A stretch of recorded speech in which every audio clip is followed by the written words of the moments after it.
Assalamualaikum warahmatullahi wabarakatuh. Kisah Nabi Musa alaihissalam adalah yang paling banyak diceritakan di dalam Al-Quran. Nama Nabi Musa alaihissalam di Al-Quran disebut sebanyak 136 kali. Dari perjalanan Nabi Musa alaihissalam, pada akhirnya diketahui bahwa Allah subhanahu wa ta'ala tidak menyukai perbuatan sewenang-wenang ataupun yang menganiaya orang lain.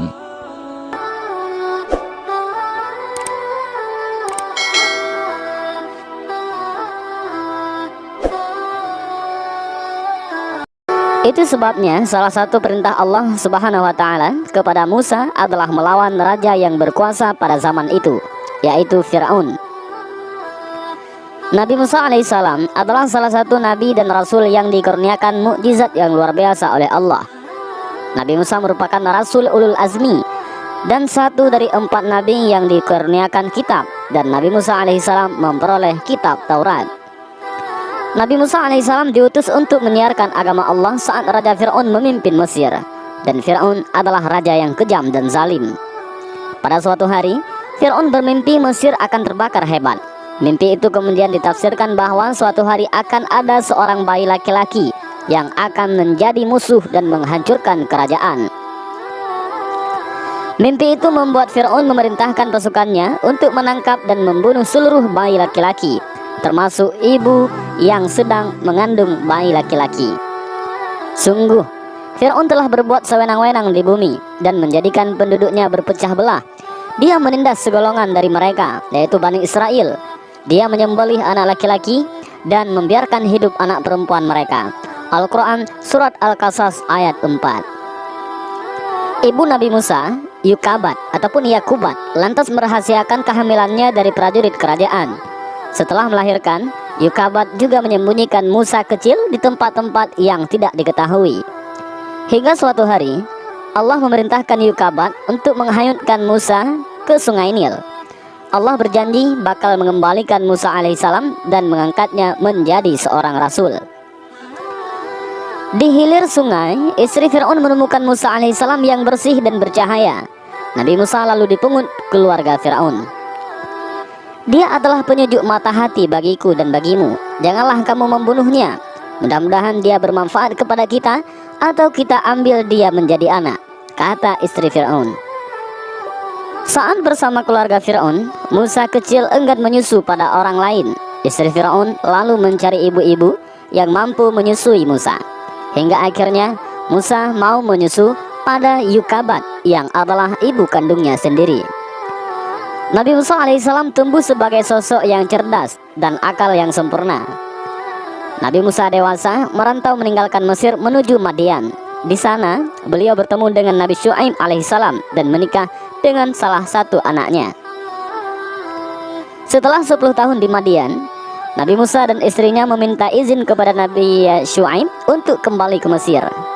Dalam perjalanan menuju Mesir, Musa alaihissalam melihat sinar yang menyala di Bukit Sinai. Di tempat itulah Musa alaihissalam pertama kali menerima wahyu dari Allah subhanahu wa ta'ala. Wahai Musa, sungguh aku adalah Allah, Tuhan seluruh alam, kata Allah yang sesuai dengan surat Al-Quran, yaitu surat Al-Qasas ayat 30. Allah subhanahu wa ta'ala juga menunjukkan Musa pada mukjizatnya yang dapat mengubah tongkat menjadi ular serta dada yang bercahaya. Masukkanlah tanganmu ke leher bajumu, dia akan keluar putih bercahaya tanpa cacat. Dan dekapkanlah kedua tanganmu ke dadamu apabila ketakutan. Itulah 2 mukjizat dari Tuhanmu yang akan engkau pertunjukkan kepada Fir'aun dan para pembesarnya. Demikian yang tertulis dalam surat Al-Qasas ayat 32. Nabi Musa alaihissalam juga mendapat tugas untuk memberikan peringatan kepada Fir'aun dan pengikutnya. Nabi Musa lalu meminta Allah untuk mengizinkan Harun, yaitu saudaranya, untuk menemaninya berdakwah karena memiliki tutur kata yang baik. Atas izin Allah, Nabi Musa bertemu dengan Harun yang juga diangkat menjadi nabi. Nabi Musa dan Nabi Harun mulai memberi peringatan kepada Fir'aun beserta pengikutnya. Nabi Musa menyuruh masyarakat Mesir untuk menyembah Allah dan berbuat kebaikan. Aksi Nabi Musa lalu menyulut emosi Fir'aun. Namun, tak ada yang percaya pada Musa alaihissalam dan mukjizatnya sebagai tanda kekuasaan Allah. Pengikut Fir'aun menyebut Musa alaihissalam hanyalah permainan sihir belaka. Ini hanyalah sihir yang dibuat-buat, dan kami tidak pernah mendengar yang seperti ini pada nenek moyang kami dahulu, kata orang-orang kafir. Fir'aun lalu menantang Musa dan Harun untuk melawan ahli-ahli sihir dari kerajaannya. Saat semua ahli sihir berkumpul, Nabi Musa alaihissalam meminta mereka untuk mengeluarkan semua keahlian yang dimilikinya. Mereka melemparkan tongkat yang berubah menjadi ular. Nabi Musa lalu melemparkan tongkat yang dimilikinya. Tongkat itu berubah menjadi ular yang besar yang menelan ular-ular milik ahli sihir itu. Semua ahli sihir lalu tunduk dan mengakui kebenaran Nabi Musa alaihissalam.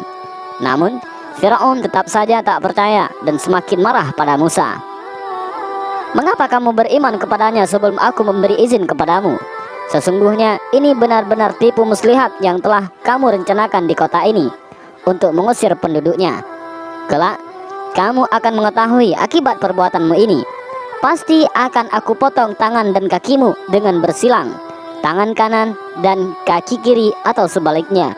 Kemudian aku akan menyalib kamu semua, kata Fir'aun yang sesuai dengan surat Al-A'raf ayat 123 sampai ayat 124. Allah menimpakan beragam hukuman kepada Fir'aun seperti musim kemarau panjang yang menyebabkan kelaparan. Allah juga menimpakan angin topan, belalang, kutu, katak, dan darah untuk Fir'aun. Fir'aun lalu meminta Musa alaihissalam untuk berdoa kepada Allah agar menghilangkan azab tersebut. Namun setelah azab itu dihilangkan, Fir'aun dan pengikutnya tetap tak mau menyembah Allah.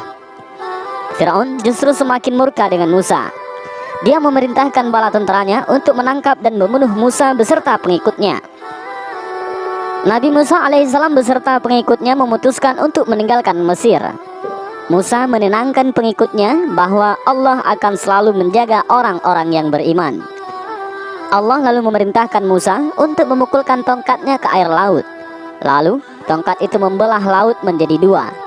Nabi Musa dan rombongannya melewati dasar laut yang kering. Fir'aun dan pengikutnya terus mengejar Musa. Saat Musa sudah tiba di daratan dan Fir'aun masih di tengah lautan, Allah mengembalikan lautan seperti semula. Fir'aun dan prajuritnya tenggelam di dasar laut. Maka kami siksa dia, yaitu Fir'aun dan bala tentaranya. Lalu kami lemparkan mereka ke dalam laut. Maka perhatikanlah bagaimana kesudahan orang yang zalim. Firman Allah dalam surat Al-Qasas ayat 40. Saat Fir'aun hampir tenggelam, dia sempat mengucapkan bahwa dia termasuk orang yang percaya pada Allah. Namun pengakuan di akhir hayat itu sudah tak diterima oleh Allah. Allah lalu mengangkat jasad Fir'aun sebagai bukti kekuasaannya. Beberapa ahli menyebutkan jasad Fir'aun kini ada di museum di Mesir. Dari kisah Nabi Musa alaihissalam dan perlawanan melawan Fir'aun terdapat sejumlah hikmah dan pelajaran yang luar biasa. Nabi Musa adalah sosok yang berani melawan penguasa yang zalim dan bertindak sesuka hati.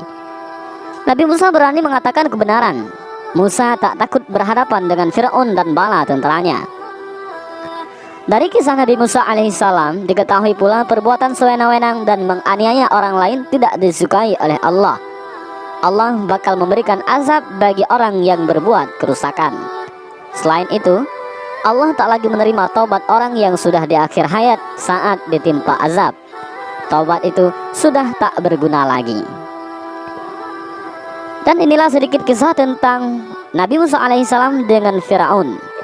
Mudah-mudahan cerita singkat padat ini memberikan kita hikmah dan pelajaran yang luar biasa. Assalamualaikum warahmatullahi wabarakatuh.